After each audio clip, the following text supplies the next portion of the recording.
Ready to start? I'll make some notes and Ready to start? Okay, good afternoon everyone and welcome to this session. It's a session that's dealing with sustainable food production and food security. We were going to have 3 speakers today, but unfortunately Robert took ill over lunch, so he is currently in hospital and will not be able to join us. Which means that the other 2 speakers will have slightly more time to do their papers, and what I will then do is I will allow each of them to present, and at the end we will take a round of questions and answers. So the first speaker, we'll just go the way the speakers are listed. And so the first speaker is Rafael Gonzalez Ballar, who's from the University of Costa Rica. And he's going to talk about recommendations on mitigation and adaptation in agriculture and food security in Central America.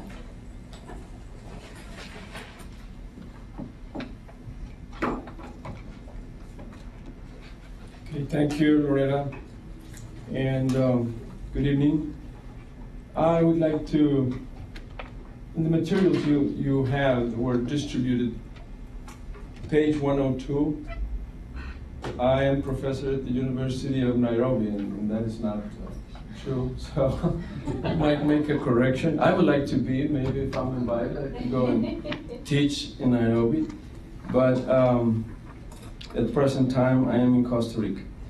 Now, let me tell you that in Ghent, I presented a paper on the diagnosis, if you could say like that the governments of Central America wanted in the initial worries that they had because of climate change in agriculture and food security. And what I'm going to do now is, 2 years after that, be presenting some of the conclusions we have on that first part of the research. Now, the governments of, let me look for this first.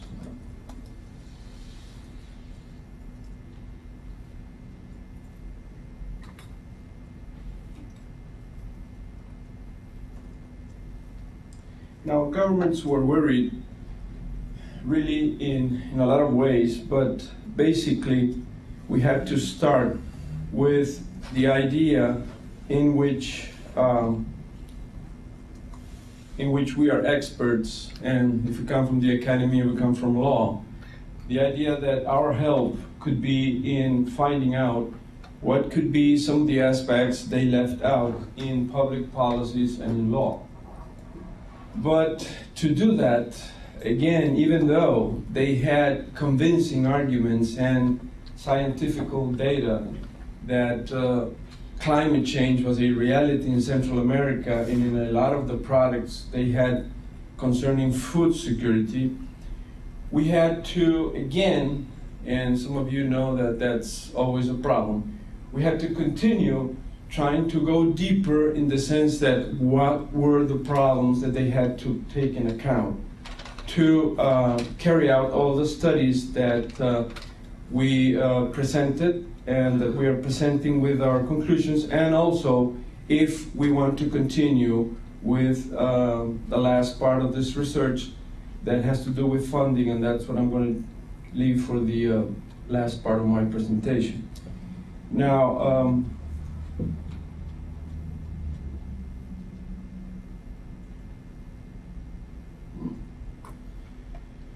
okay, some of the things that they had in mind, because this is information they had, is that by 2050, 1 million tons of carbon will be emitted due to land use change. Now we know that.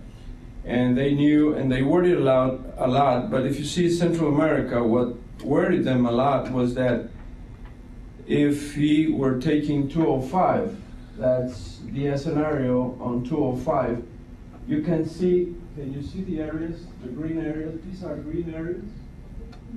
And if you see the second scenario in 2100, then you see that agriculture and not forestry was the predominant land use that we're going to have. But what is worrying here is that they wanted to see if the land use or the changes of the land use in agriculture, they knew that was going to have an effect on climate change. But the idea is to what extent we could have a balance between agriculture and forestry if in Costa Rica and in Central America, you can see in this other mapping here that the blue, this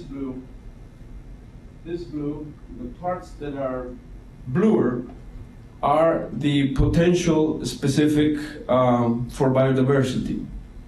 So if you saw the other map and you can remember that, you see that they overlap in the sense that the places where you have potential biodiversity are the places where also you will have an extension of agriculture. So in this map, they needed to know, because this map we got it afterwards. In this map, if you see the first scenario in 2005, and you see also here the percentage of biodiversity, and this is the blue, and this is the light blue, sky blue. You will see the percentages of biodiversity that we have. Now, what we were doing is trying to also get the governments to know that there's a biodiversity that's very helpful for agriculture. But in the same sense that in the other map you saw the extension of how agriculture is going to be used in Central America in the scenarios from 205 to 2100. Also you see in the other scenario for 2100 that there is a potential loss of biodiversity evident. Okay, so now the government was worried because biodiversity in our countries is also a touristical, how do you say that, a touristical resource for tourism, for ecosystem protection.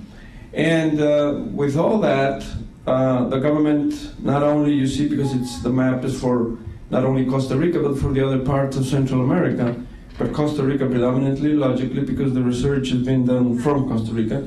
But if you see, the scenario is not a good scenario if you take both parts of what we were trying to deal with the government.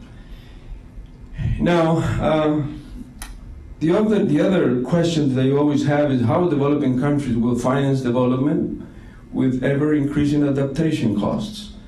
And again, we took specifically the idea of mitigation. Our countries have been doing a lot of mitigation because that's where they get a lot of finance, and it's let's say it's a possibility of financing that is not so realistic at this moment. That's what they were thinking better in adaptation as a second possibility, and the problem is they didn't know how. What I mean by this, we're going to see it a little bit more. What I mean by this is that the structure of the legal structure and policies and the institutional structure are not ready really to meet the needs of adaptation, of an adaptation process. And you see, for example, Costa Rica, in 2006, we had a 36% of GDP invested in adaptation. And almost 4 years later, it's 1.2. And I was trying to make the analysis for 2012 for this year, and we went 1 point up, 1.3. And that's a lot for our country and for most of, I did it for Costa Rica. I didn't have really all the data for the other countries in Central America, but I did it for Costa Rica just as an example. And if you have a 1.3 percentage of GDP to invest in specific adaptation costs, that's a lot for our country. So governments really accept that we need to do a lot of things. They accepted us to continue. And well, this map, I really put it there, but I used it in Ghent. You can see Central America again. The soils are extremely degraded, from very degraded. if you see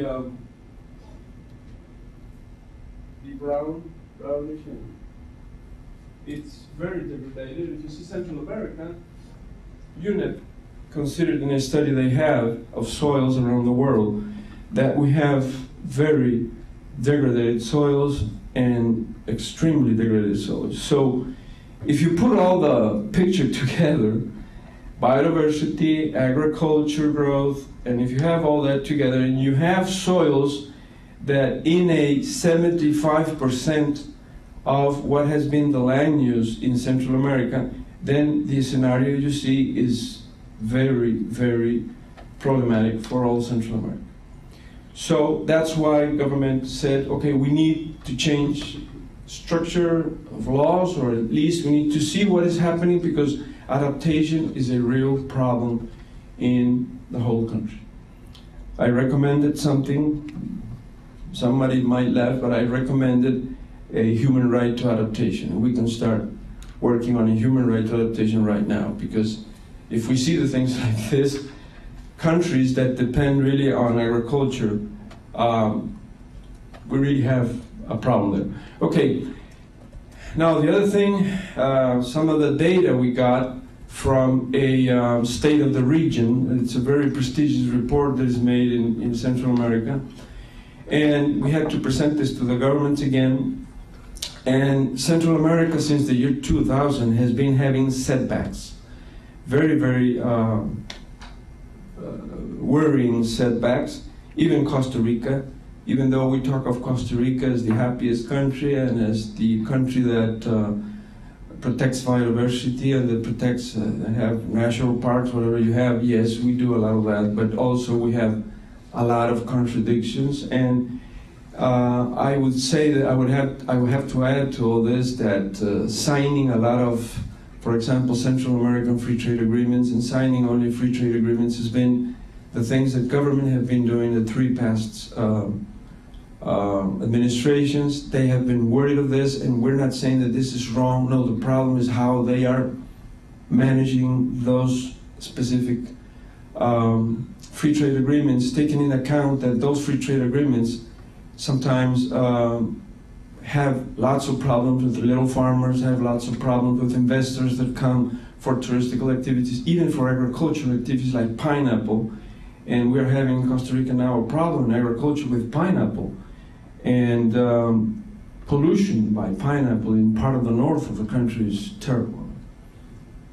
Okay, so now I have some figures here. In 20 years, from 1980 to 2005, the region has lost 248,000 acres of wetlands, and an annual average of 9,936 hectares. And I want you just to see the figures because it continues. The cumulative loss in the period represents 38.8 of the total that existed in 1980. And I want to put this figure of the wetlands because this is very important in some of the parts of Costa Rica and Central America. But this is what I think it's the most important for us. From 2005 to 2008, agricultural area of the region fell by 7.4%. And from 2005 to 2010, the forest area decreased more than 100,000 hectares, the whole region, from Guatemala down to Panama. That's a lot. That's a lot, even though there has been an effort. You can see it, I can put it in the bottom. There has been an effort in the sense that the rate of deforestation, of the disappearance of a lot of our forests, has decreased from 1.6, and in 2000 to 2010 it was 1.2. But even though, if you take that into account, the whole scenario, once you have the whole scenario, forests in our countries are very important because what we have are just little patches of protected areas. For example, that in Costa Rica, they tell you that we're protecting almost 25% of our territory, but really, if you see that, it's a lot of protection for a little country. But if you see those little patches of green areas, those green patches represent only 25% of the territory. So the other 75%, if we have all that land that is extremely degraded, well, you can add up to the whole scenario.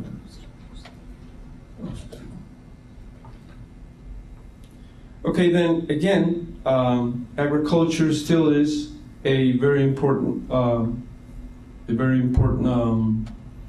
contribution to the GDP, not only for important, but for exports. As I said, investors are coming to have their possibility of the production of pineapple, even bananas and all that, and they still are not as well protected, and the areas are not as well protected, and the government are not really controlling specifically the areas where there's pineapple, and they're having a lot of problems with local communities and pollution that is coming to watersheds.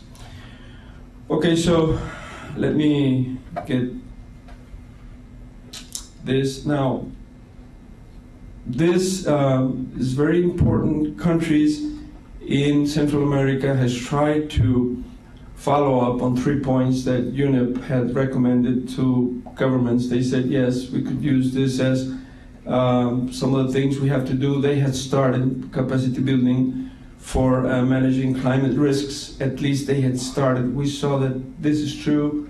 They started doing this. Access to technology and knowledge development for adaptation and mitigation. Now here's the problem, because they had started, they had the idea that they needed to do this, but the problem is, and again, the legal structure, the institutional structures are not ready to do this. I mean, saying the public policies and the mechanisms to support the vulnerable communities in the agricultural sector. This is the worst part of the thing, because the government has not done a lot in this area.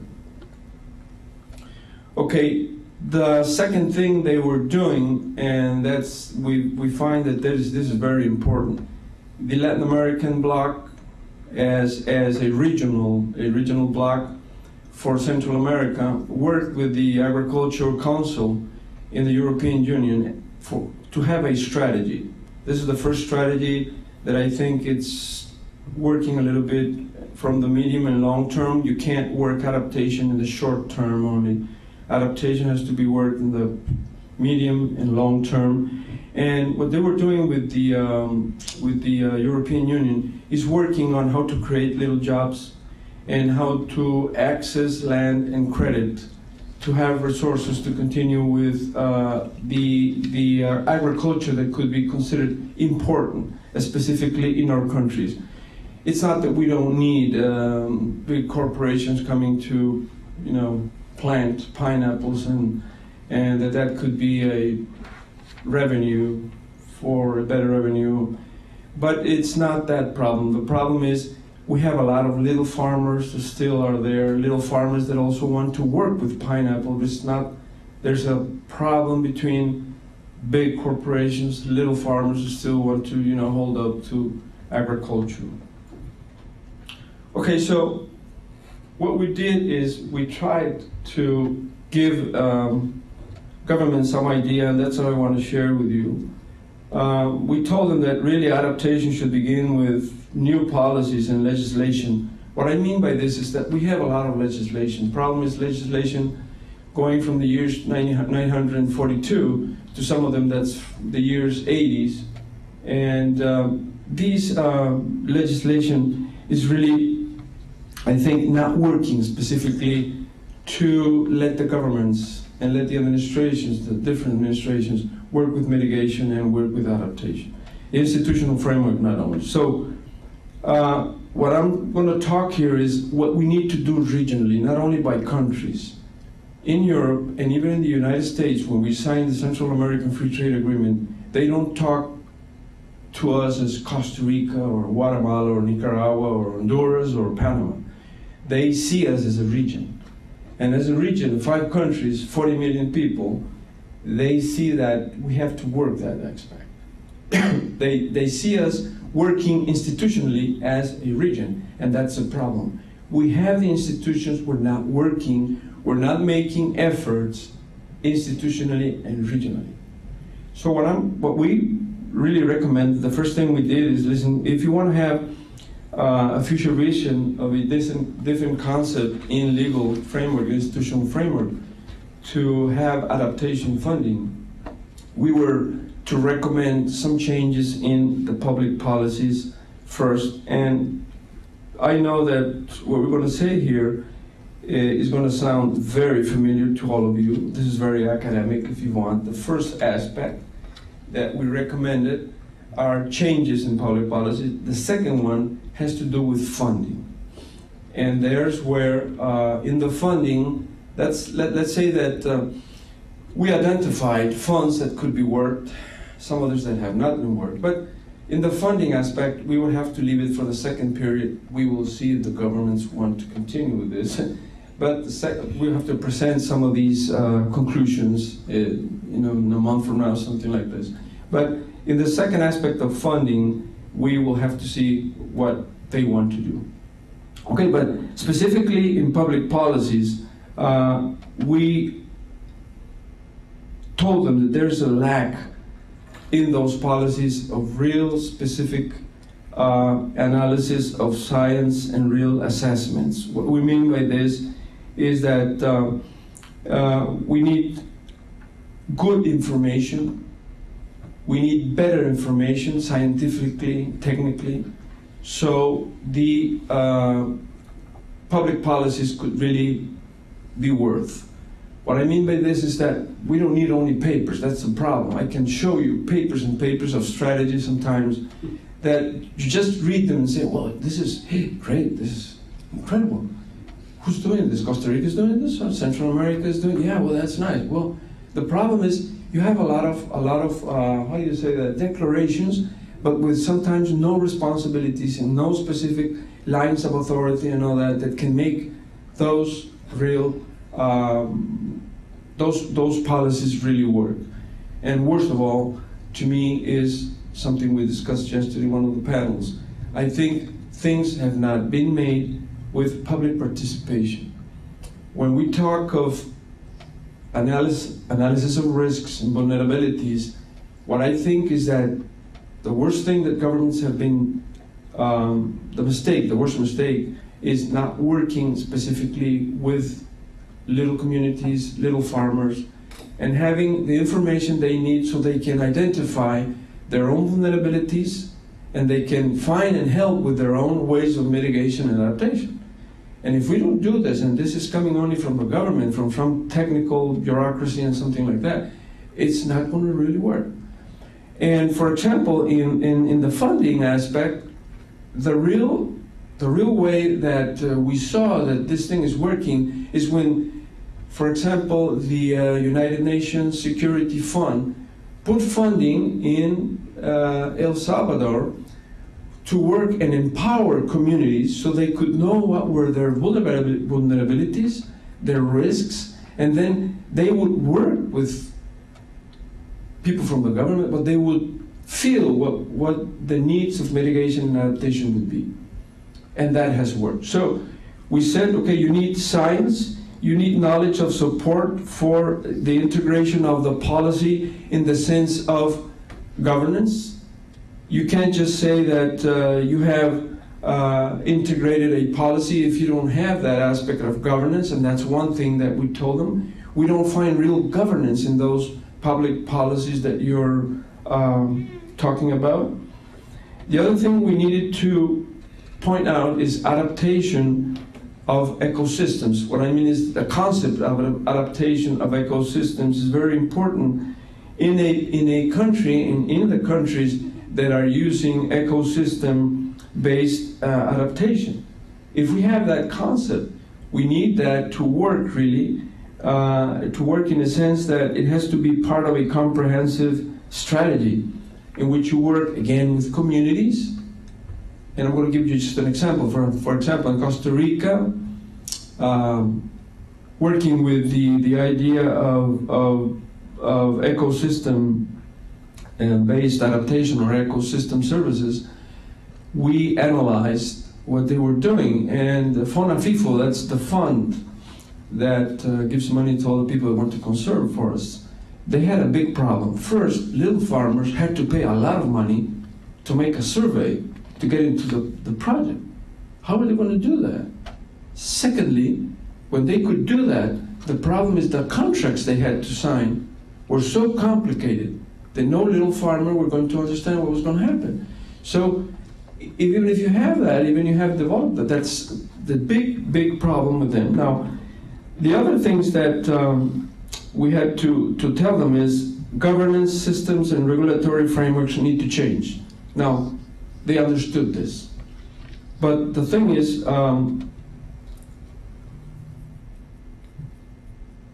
we took this from an article, I don't know if you read it, from Benjamin and Fulton. And we just got some of those ideas, and we told them, okay, listen, even if you say that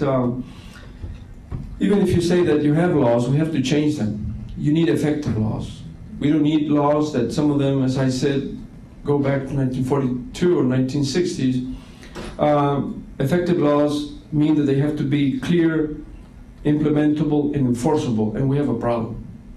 Laws are not being really clear and enforceable. So with adaptation process and mitigation process, laws have to be, in a sense, more in a way of possibilities that communities could understand with the governments and municipalities how they're going to work the process of adaptation and mitigation, and that's not being done. Let me go over this very. My time is up. Okay, effective laws, disclosure, participation. This is very important. Accountability, authority, roles and lines of authority. None of this was there. We had the laws, but no disclosure, no participation, no accountability. The authority of laws and lines of authority, to us, this was very, very important. We're going to work a lot on this. And also dispute resolution, we have that. And public integrity. Now, you see all this in the laws, in the structure, in the whole legal structure, that was very, very important. And lastly, the other idea was the use of funding. We asked the government if they knew of all the funds that, I just want to talk to this very briefly, but we talked to some of the official administration, telling them, do you know of all the funds that you might have to help with adaptation? They didn't know it. And for example, you know that United Nations Fund for Climate Change always had accepted that what they need is to go and work with vulnerable countries. At least that's a priority.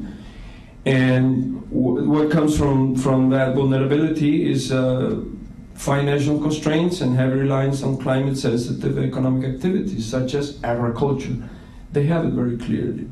So we all know that the United Nations Fund and the GEF has the Special Climate Change Fund, the Least Developed Countries Fund. They have not used anything for that. And let me tell you that we need to use these funds, but we need to use them regionally. That's the aspect. They have not used them even by countries, but they have not used them regionally. Now, the point we're trying to do with the countries is we have to work regionally to prove that there are projects, agricultural projects, that we have also a lot in common as countries, and that they can use this funding. As I was saying, the moment that the United Nations Security Fund put some funding in Salvador to work with communities, that gave a great result in the way communities found in climate change, how they could be empowered, how they could solve the problem. Now that's a good lesson in governance. So, last point is, okay, we don't need only changes in policies. That's theory, that's yeah, we can put some of those concepts in public policies. Yes, we can put some of those ideas that we showed them in the structure, in the legal structure and the institutional changes, but I think that we have to, in the region, work with funding. Now, you know that Rio +20 was not really so, in my sense, realistic in the sense of putting more money in the funds so adaptation could be a reality. To me, I mean, they're just putting the ball in, kicking the ball for later years to look for adaptation because of economical problems in the world. Yes, whatever you want, but we should be talking of now, today, of not only this funding that United Nations has, but other funding that the region could find to continue working with adaptation plan. Well, I think, I'm sorry, my time is over, and thank you very much.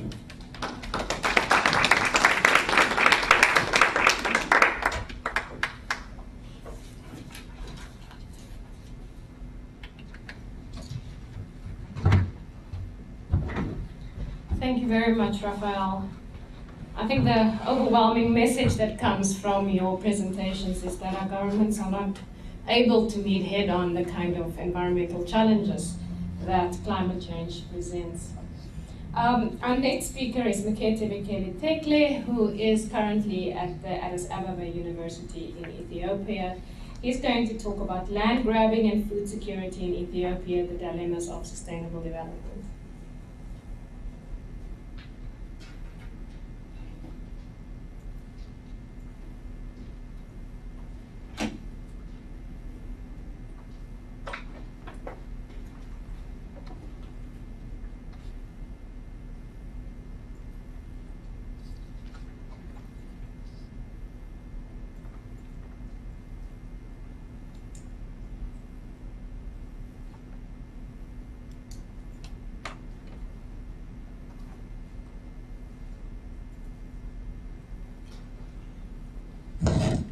Thank you.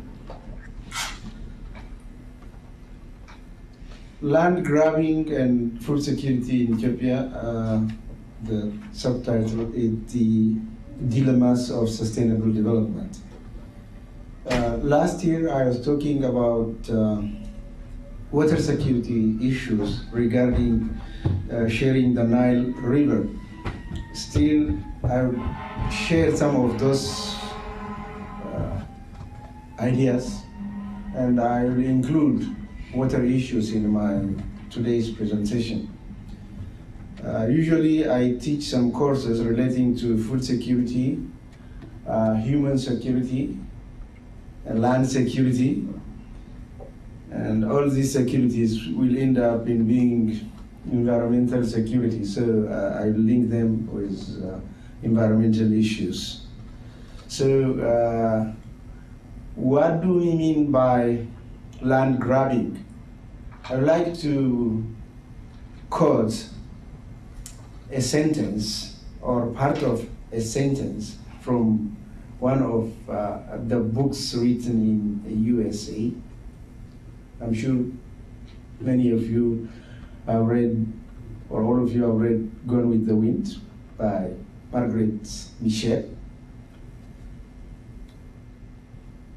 It says, the land is the only thing in the world worth working for, worth fighting for, worth dying for, because it is the only thing that lasts. This statement was given by a father character in the book by the name Gerald O'Hara, the father of Scarlett O'Hara. So this is to drive the message home that land is a very important resource. Okay, so the issue at hand is the land grab or land acquisition rush, which takes place mostly in Africa. It's not limited to Africa, but most of the land grabs or land acquisition rush happen in Africa. And it is believed that this rush has been triggered or caused by the 2000-2008 global food, fuel, and financial crisis, or the 3F or triple F crisis that is coined recently. So the hotspot of this land grab is sub-Saharan Africa, particularly the eastern, western, and southeastern part of Africa. And yet, Africa is itself a victim of this triple F crisis. So how come that Africa is offering land, and why do we have to call it land grab? Well, when we talk about grabbing, we are talking about an illegal act or undue process where one takes something without maybe paying or not paying well when it comes to land sale or land lease deal. Otherwise, this is going to be a business. Maybe it's important to look at one of the definitions given by an NGO based in Spain, Grain, defined land grab as the acquisition through lease, concession, outright purchase by corporations or states of large farmland, usually over 10,000 hectares in another country, and on a long-term basis, often times from 30 to 50, times it goes to 99 years for the production of basic food that will then be exported. And nowadays, we do have other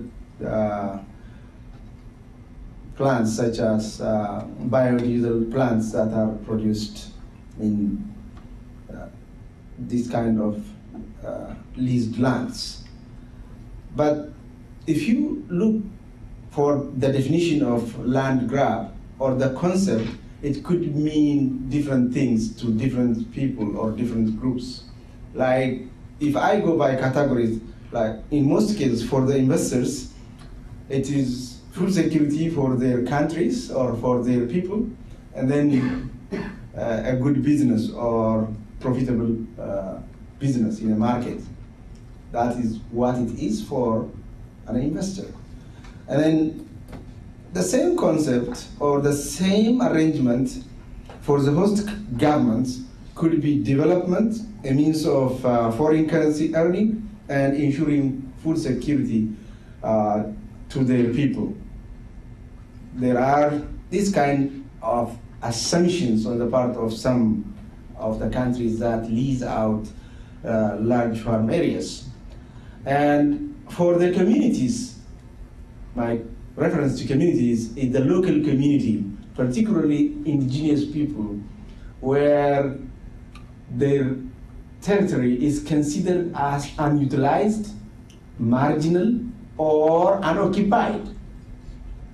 So for these communities, it is displacement, relocation, deprivation of property and livelihood, and threat to their food security and even to their lives, because there are certain incidents which I'm going to discuss at a later stage. And for some international institutions like the United Nations Food and Agricultural Organization and the World Bank, according to some of their reports, food security could mean a win-win relationship among business partners where everybody gets benefits. Okay. Which countries are victims of this process? Well, this table shows some countries that are investing, mostly in African countries, but there are some other regions as well. And the target countries includes Ethiopia, my country, where it appears on several occasions here in the list. If you go down the list, you will see Ethiopia as a target country, and then the area appears in the middle where such a size in hectares is leased out. There are some African countries that lease out about 6 million, the Democratic Republic of Congo and Sudan. In combination with Tanzania and others will go to 500. And the products, the crop, are not very much wanted in the given area or in the communities they are produced. Most of them are biofuel, sugar. Of course, one might need sugar, but not as much as one needs other items, like staple food is a basic necessity in many of them, and none of these, or most of these, are not staple food in our context. Like rice is not a staple food in Ethiopia, for example. So most of the large areas are given out for rice farm in the country. So land grab, according to Grain Again, the current scramble for land in Africa reveals a global struggle for what is increasingly seen as a commodity more precious than gold or oil, which is water. Because without water, we cannot think of food or developing land. So Grain reported that recently, that's in June 2012, the report came out as behind every land grab, there is water grab.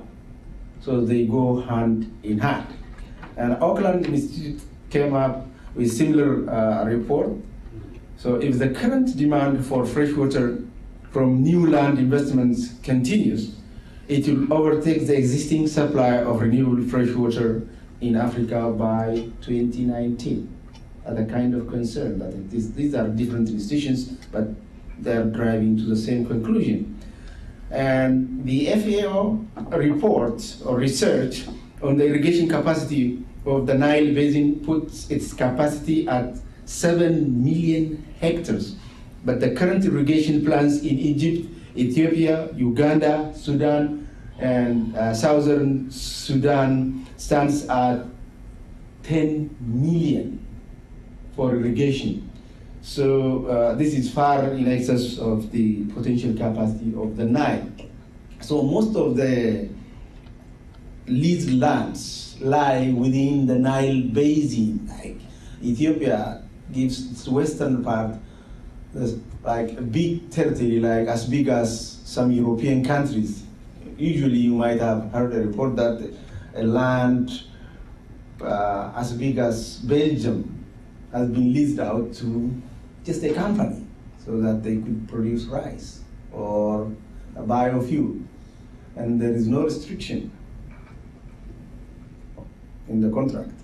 So the Nile region, although there are some new reports about the availability of underground water in this part, what we have at the moment is this Nile River, which has got a potential for irrigation, but it has got a limited irrigation. So its irrigation capacity, according to FAO report, is about 7,000, while the current plans for irrigation by 5 countries alone, Egypt, Ethiopia, Sudan, both north and south, and Uganda, are about 10 million. So there is water scarcity apparently popping up. So these are the plains indicated with yellow arrows for irrigation. Okay, so what is the problem of Ethiopia? Briefly to introduce my country, it's a big territory, one of the biggest in Africa, with 112 million hectares. That is the total land area. Out of this, about 74 million hectares of land is arable, fit for farming. And currently, about only 12 million hectares is under cultivation. And the population is about 85 million. The growth rate is 2.56 per annum. And we have about 80 ethnic groups. 80, yes. And about 83% of the Ethiopian population live in the rural areas where the farmlands are. And about 90% Ethiopians live in poverty. And out of these, about 40% live in abject poverty or under absolute poverty. That is World Bank and UNDP rating. There are different modalities of measuring this, but I'm basing myself on the Oxford University Press and UNDP report on multi-dimensional poverty indicator of 2011 report, where they have used different indicators to come up with level of poverty. So the GDP is no more a valid yardstick to indicate poverty level in a country. This is a new formula. So accordingly, 90% of Ethiopians are classified as poor. With respect to issues of food security, about 50% of Ethiopians are food insecure at any one time. About 10 million people on the average are food insecure every year in the recent past. It may range from 7 to 14, but on the average we can say about 10 million Ethiopians are food insecure at any given year on the average. Ethiopia is the largest food aid recipient in the sub-Saharan Africa.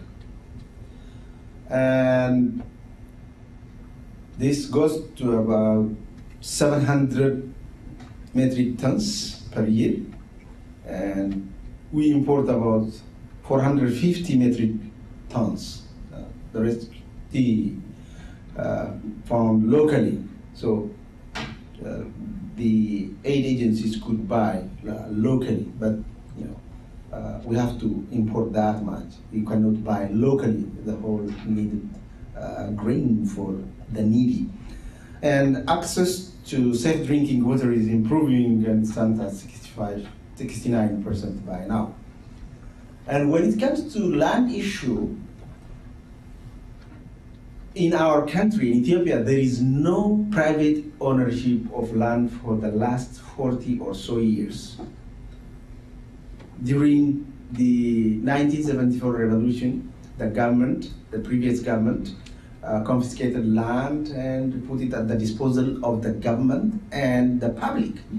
And the meaning of public and government is not clear to anybody. So if you read the provision that deals with land rights, Article 40 sub 3 of the current constitution is pertinent. It reads, the right to ownership of rural and urban land, as well as of all natural resources, is exclusively vested in the state and in the peoples of Ethiopia.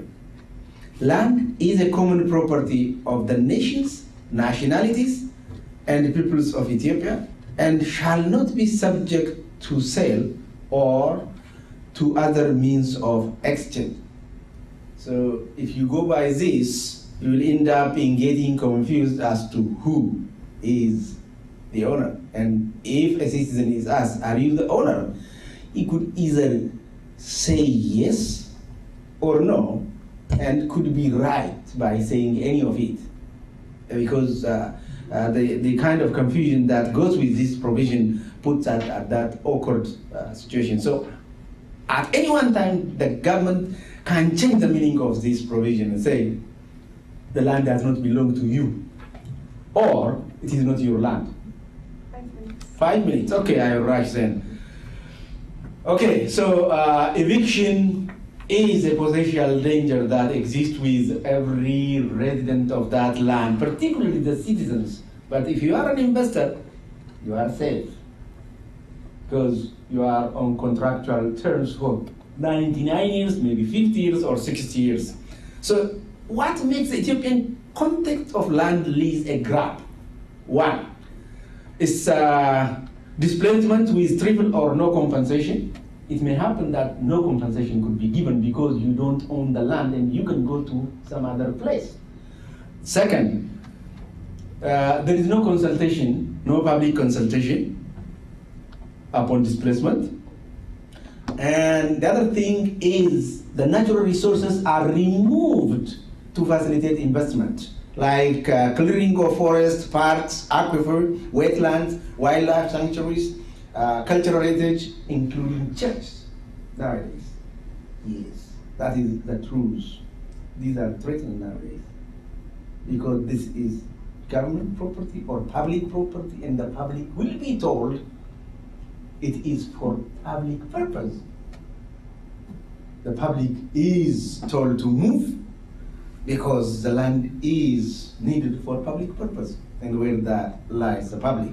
And the other point that makes it a grab is that the lowest land lease rates of maybe some 80 cents, or to be fair, $1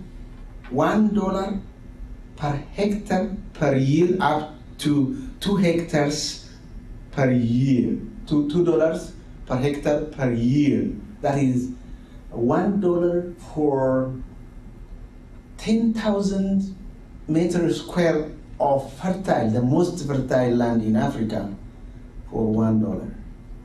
While the rates in Brazil for such a land, or maybe less fertile one, goes for $5,000 US. So this clearly makes it a grab. And it's been a good deal. Well, I could have not said that, but the government wants to make us believe that this is a good deal because it is followed, it's not utilized. But on the other hand, marginal or unused lands for the government are actually pastoral or hunting grounds for the communities of crucial importance for them, for their survival. Like when there is a drought or food shortage, they go to the forest and hunt or catch fish. So there is no unutilized or marginal land for the communities. They are the victims. Okay, what are the problem with the contracts? Investors from India, Saudi Arabia, and China are the main land grabbers in Ethiopia. They have taken lots of land. Maybe it's not important to call their names. Karaturi is there, Saudi Star, and all this. So Saudi Arabia wants to get food security by investing in Ethiopian agricultural areas. They don't want to exhaust their underground water. That they have agreed with our Prime Minister, who is very much willing to lease out the land to secure their food safety. Okay, so there are certain areas, like this map shows the grabbed areas. In most of them are sugarcane productions, biofuel productions taking place. People are moved for dam projects. We want to sell also electricity to neighboring countries. I don't know whether that is going to be feasible, because most of them are developing their own resources. So they range from 30 to 50 years, and it's a fixed price of some 100 birr. That's the local currency. When it comes to dollars, it's just few dollars, the fertile ones, provided that they are very close to the main road. Otherwise, in the western part, the most fertile one goes for $1 per hectare. So the total land earmarked for lease agreement until 2015 is more than 7 million hectares. It's up for grabs. So you could buy easily if you have some money in your deposit. So we are still offering that one. So free use of surface and underground water is part of the agreement, and you don't have to pay for this. You pay for the hectare of land, but you don't pay for the irrigation or the underground water. The contract is not required to register. Any immovable property is registerable according to Ethiopian law, but it's not a requirement for a foreign investor. No obligation to sell part of the yield in Ethiopia, so it could be exported. We are food insecure, as I've told you, but still we allow total export of the produce. No provision on financial accounting of the investors. No benefit sharing whatsoever. And inadequate environmental protection or watering down the requirements to benefit the investors. Like the IEA requirement is not there. Although we have the law, it's waived to facilitate the investors to take the land. So we have some provisions that say the government could have it revised, but no revision has been made so far, though there are rumors that the government wants to revise some of them because there is an uproar nowadays. Okay, there are conflicts by now in these are some of the regions of Ethiopia where different concessions have been made with foreign investors, and there are conflicts coming up. Maybe one more minute. Okay. So if you listen to international news, you might hear some of these incidents, like people are killed, the community members are taking arms against investors. They have started to kill the investors because they are moved without consultation and they have nowhere to go, no facilities. So the only alternative is to fight back, and that will bring another problem, and they could be charged with act of terrorism, which the government uses very nicely nowadays. Like if you speak against the project, then you'll be considered as terrorist because we have anti-terrorist law nowadays. So the government is terrorizing by using anti-terrorist law. State terrorism could be a good coinage. So what is the dilemma? Because that is my topic. I will explain that and then I'm done. The government believes that foreign direct investment in agriculture would ensure food security by producing more food in the country and by earning foreign currency to buy food. So if you don't have to consume what has been produced, then you'll be able to buy it from anywhere by the money you get from such investment. That is one. But the reality shows that the investors are planning for export without limit, and the foreign currency to be gained from such land is insignificant, as I've tried to indicate by setting the rate. So what is the conclusion? The transfer of vast farmland areas to foreign investors has aggravated the food insecurity of Ethiopians by displacing millions without proper compensation or consultation or alternative food resource. And secondly, there is no agreement for a transfer of technology to enhance the local capacity for future food security. Like, there is no transfer of technology agreement in the contract. And finally, there is no land use plans in the country, in many of the regions, and it could be subject to abuse.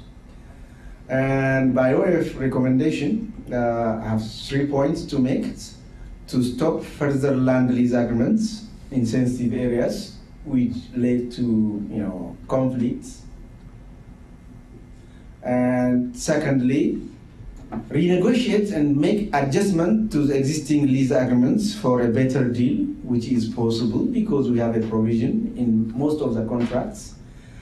And finally, to terminate contracts that lack environmental safety provisions or subject them to EIA for rectification. Thank you.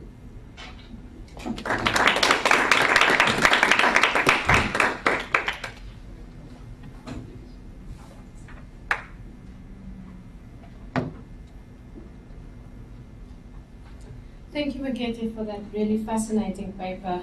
I think it profoundly illustrates the impacts that trade and investment has on environment and food security and human rights, especially in developing countries.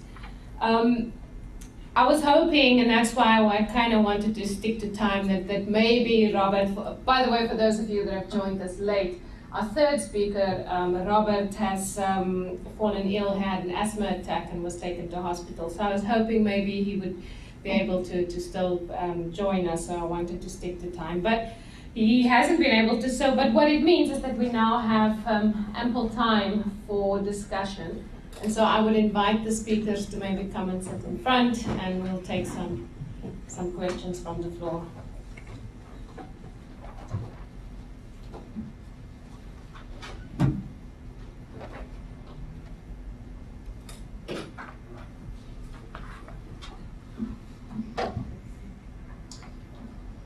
Right, so questions, comments? They were both fairly disconcerting presentations.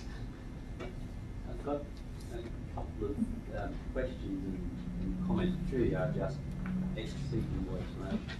So Raphael, if you take your soils map, I went online and had a look to see if I could get some update. Your soils map, the ones that are in white, the ones that aren't degraded further, are mostly already desert, aren't they? So the picture is actually far worse than that map showed, far worse.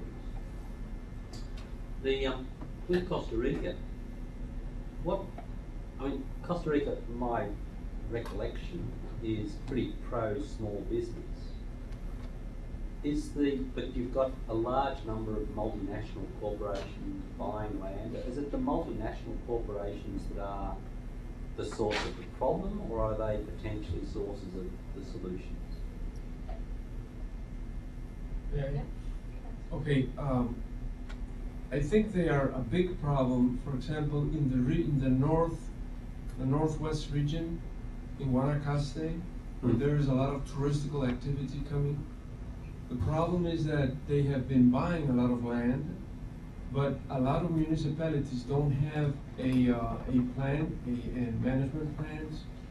And what has happened is that investors come and they really change land use, and they really pollute a lot. And that is very harmful for Costa Rica. We have the most beautiful beaches we have in our country are in that north. That's why investors come there. And you have a problem there. There's no water, very little water. You have to bring the water from up in a little bit in the south of Guanacaste. And so you have some of them that are a real problem. Because investors, as I said, investors are not the problem. The way is the government, I think like in Ethiopia, they want them to come and invest and do what they want to do, and they invest, but the investment is not so quality investment, not so realistic for the participation of people. They say, well, we're going to give jobs to the people in Guanacaste, and that's not true. That has not been something that you could say adds up to the GDP also in our countries, and that's, I think, the big problem. Now, when I'm touristical in the north, but you got other parts of the country in which you had a big production of pineapple. So you had a lot of corporations, big ones coming, but you had also little farmers that wanted to do that. So they have a big problem because the big ones pollute a lot. The little ones are trying to do it a little bit in the sense of a balance for sustainability and less pollutants and all that. But so you have there a conflict, okay, between little ones, for example, in pineapple and in banana, and with the big ones that produce more pollution. Now, who do you think is more sanctioned in our country? The little ones. The little ones. Because they are more, but also because the other ones, because they come and invest and all that, they have a protection from the government. And you can't imagine, because there's a lot of NGOs, there's a lot of people working in environmental litigation there, and those big corporations, it's a real problem to get them to court. First, at the administrative court, we have an administrative tribunal, administrative environmental tribunal, and then to take them to court at the judicial. It's a real problem. So in most cases, we have industry benefiting from trade freedom, but no effective accountability or supervision, which is the same, I think, with Ethiopia. You have very little corporations that really are socially responsible. Very little. And very little programs that you could say that are social responsibility, corporate social responsibility in that sense. And government is not promoted really social. We were recommending that for the next renegotiations of all those treaties, that as you have a chapter on labor, and if you have a chapter also on environment, you could have a chapter on social corporate responsibility. Why not? If you're going to have a lot of investors, why not negotiate? Why would you have a social responsibility obligation in free trade agreements? It's not in other, but actually in the free trade agreements. Because it seems to me that's a significant part of the problem. There is nothing that closes the accountability loop in the mechanism that empowers them to go and do what they want to do. That's the problem. And the government sometimes, you know, they just look the other way when they're presenting a problem. And if it's not because of the communities and NGOs fighting against them and taking them to court, it's really a problem because, you know, NGOs don't have the means and the ways to sometimes take them to court, and it's a problem. It really is causing a lot of harm because that's why I'm talking of the setbacks, because if you see, setbacks have been really being worse in our countries since Central America have been signing, well, Costa Rica is the leader in this, has been signing a lot of free trade. And I repeat, that's not the problem. I'm not against free trade agreements. The problem is government is not having a real good management of how they could sign them, but also when they come to, you know, control what they're doing and all that, they should put a little bit more attention. But why aren't you? I mean, sorry, I don't want to comment. Yeah, let me just stop you there, Paul. And there were some other hands. I have a question for Catherine Tegler about your presentation. I was wondering what the role of climate change is in your situation, and I can imagine that there are two ways that climate change is playing a role here. First of all, it might be the reason why other countries are looking for new agricultural lands. And of course, with biofuels, there's a clear relation to climate change. But there also probably is a connection of climate change in the fact that climate change may already influence also agricultural opportunities within Ethiopia. I'm not sure if that's the case, but maybe you can elaborate on that. So is climate change aggravating the situation because it also reduces the potential for agricultural food production for Ethiopia itself? And if that's true, then the next question would be, is there a role for the UNFCCC in here? Should in the international community under the UNFCCC framework do something about this? Okay, thank you. With climate change, yes, we are trying to fight climate change by introducing a national adaptation program, but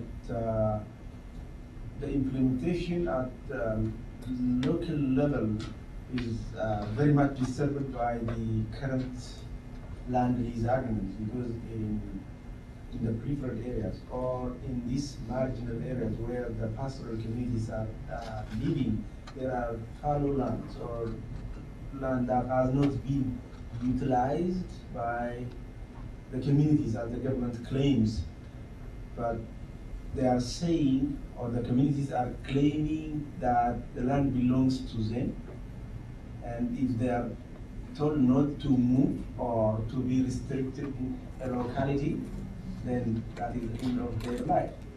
So, like the waters that are available in these regions are now gathered for irrigation. It's going to,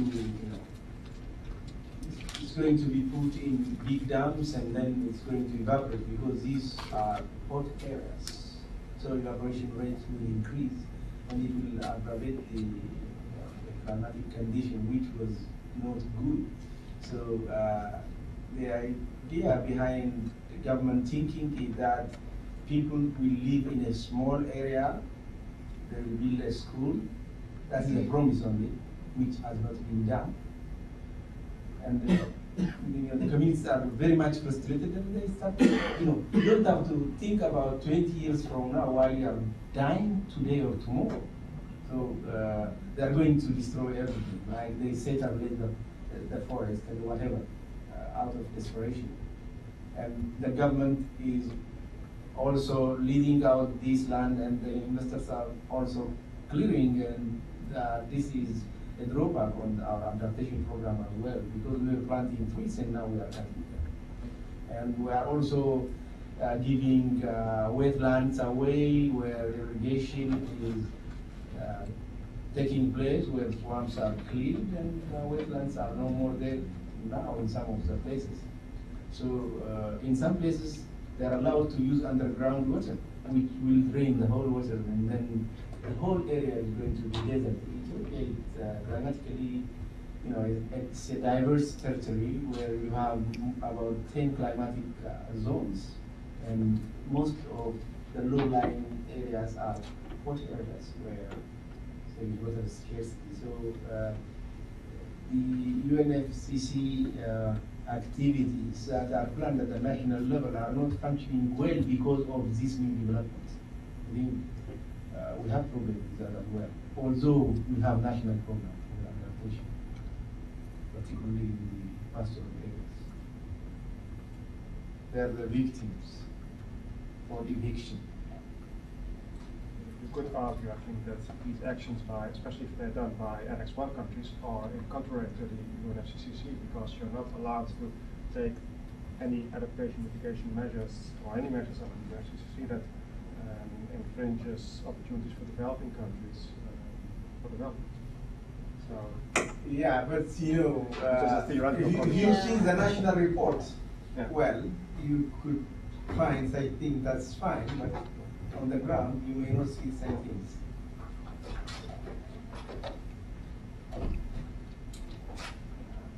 Thank you. I'll come back. Thank you for really thoughtful presentations. My question is for Professor Becker. In your recommendations, which are conveniently at side, you say that the land lease agreements in sensitive areas should be stopped. Do you mean that there would be areas in your country which could be leased out, which are not this sensitive with all these problems you just presented? This is out of my concern that you may not put aside all the contracts at a go without good reason. Otherwise, the government has tried to do certain things, like if there is another place, they can move people to that area. But in some other places, it will be very difficult to move people because they are very much attached to the cultural setting. Like there are people who are residing in the monastery, for example, and the government wants to build a dam near the monastery, and they move some tombs, some burial places, they move the bodies, and now they want to build residence for the employees. And now they want to block the roads to the monastery so that it could be a dam. And the priests may not be having a gun, but they could be soldiers at any one time by just changing their cross to arrows. Who knows? So I am advising the government not to tamper with such cultural settings, or where people are living on forest resources, it may not be advisable to give away these forests. One funny thing is there, our president was very much concerned. He's a very old man, but he was an environmental NGO before coming to power. He is a ceremonial president. He may not have any power other than receiving diplomas or seeing them off. So he wrote a letter to the Minister of Agriculture stating that this large tract of land should not be given out with forests and other resources. And he was told to shut up, I think. people started to fight now.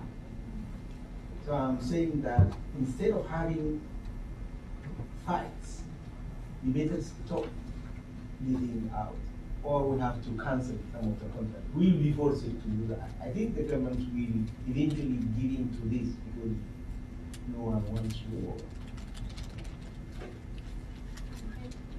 You said land grabbing started around 2007.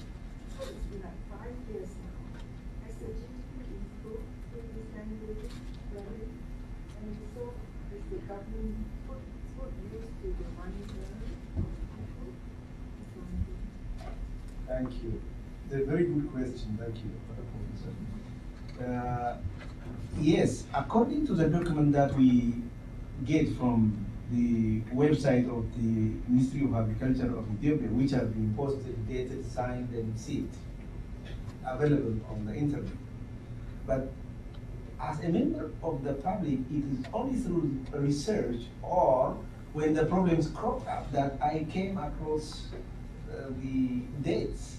Otherwise, the government doing it secretly, and no one knows. You know, it doesn't appear in the budget. Like when the budget is stable, the sources are different, taxation and what and what and what. So I don't think this money goes to the public treasury after all. That's my suspicion. And GDP has not been accepted. I mean, GDP is not a good measure in the first place, as it has been stated earlier on. And even if it is, what the government says is always challenged by the World Bank and the IMF. The government wants to claim that we have grown by the margin of 11 point something. Always we are claiming 2-digit growth rate. But these international financial institutions tell us that we have to slow down. We are only about 4 or 5. So it has not grown according to the international sources. Otherwise, the government is always like when the people are starving in tens of millions, the government is saying we have grown by 11.25 and we are going for 14 and what and what. So I think most of the things are lies, and I don't believe those figures are right. So I cannot trust the government sources. But according to the IMF, although I have some doubts for their yardstick, I understand that this has brought nothing to the country. And now there is a problem. So the Indian Karaturi, the Saudi business start, they are very much scared of because some of their employees were kids who were brought from Pakistan and elsewhere. They started to using arrows. Maybe you don't have to carry guns to kill people. You can just do it by fishing away. So they are very much scared of, and the government is now panicking. Another short question. Those people who are relocated, are they relocated far away? And what type of land can you Yes, for them it is far away. Like if you tell them to walk 5 or 6 hours, and they are going to lose attachment to their traditional setting, it will be maybe a little bit similar, but it's quite different from what they have known for ages. It is not that too far, but it is a close by place, but very far away from facilities like roads and what, but the government is promising to build certain infrastructure which are not there by now. And the investors are not obliged to do this. And they are not obliged to train them, otherwise these traditional communities will not be able to find jobs, like they cannot be tractor drivers, for example. So there is no transport or technology agreement where you could integrate these people. They cannot grow food in the communities. They can, they can get employed, but they will be paid only. You cannot, like what I know is they cannot eat twice with what they get from such employment. They have to eat at least twice, not 3 times. We are not in a position to feed them 3 times a day. If Ethiopians eat twice, I think that is enough. The Prime Minister himself has promised to feed us 3 times some 10 years ago, but he failed. Literally, at times he failed to eat once. So for them, it's, it's losing their livelihood, and what they pay them is only about 70 cents per day, and that will not buy food in the country. I mean, maybe not good food. They can eat once by just buying some grain and roasting and eating with just water.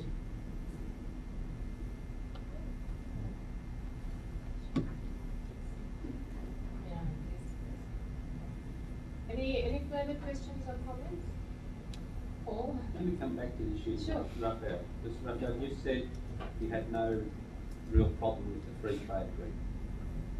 But under the free trade agreements, the accountability for controlling problems rests entirely with the government, not the people that are benefiting from the free trade agreement. So I would have thought that there is a problem with the free trade agreement. Now, if you don't have you get the benefits, but you don't have accountability, then it's imbalanced. And governments are relatively weak compared to corporations, which can shift from jurisdiction to jurisdiction. Be interested in your thoughts about that. Well, this is the thing. That's why recommendations renegotiate some of the treaties, and in the new ones, to put a chapter, like there is one in environment and, for example, in labor, that has to do with, to me, social corporate responsibility in that sense. Okay, that's one. The other thing that I was just saying is that we're recommending that there's very little in public policies concerning accountability, effective laws, and all that. So we're telling the government, listen, you have not really put attention to this. And also in the laws. You find laws that have been drafted in the year 60s and some in the 80s, and they didn't have this real concept of enforcement, but not only enforcement, but also accountability in the same laws. That's what I was saying, that mitigation and adaptation needs a change in some of those laws, in the sense that the way they are conceiving how they can manage to work with adaptation with communities, how they can be more workable in the sense that they are more easy to enforce and all that. And we think that with that, we can work with, not against the free trade agreements, but in the sense that government needs to know that there are ways in which they can really have those free trade agreements, but also start, putting controls, asking for more accountability on the things that they are doing. There's the ISO 26000. The ISO 26000, to me, is a very, very good tool that we're recommending the government to promote with the basic corporations that we have in our country, the ones that are coming, the ones that we have. We know that that is something that is voluntary. We know that the government has to work with it, but those are tools that we can manage to use so corporations come to our countries and they can do their things, but also they can know that there's a control, and if there's really social corporate responsibility with the ISO 26000. I don't know if you have read that document.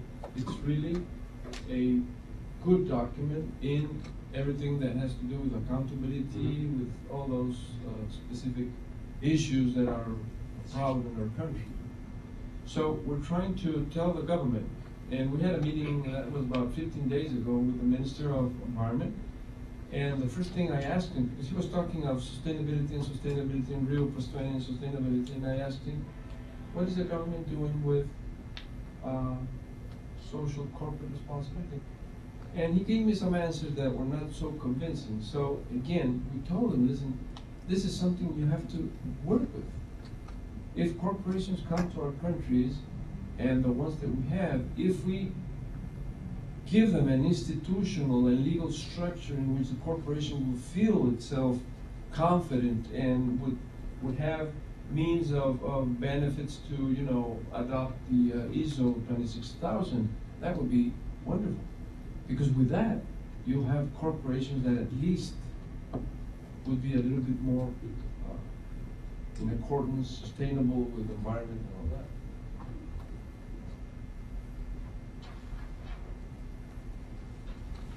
Right. Any last questions? So with that, I'd like to thank our panel for the very thought-provoking papers, and also for you for your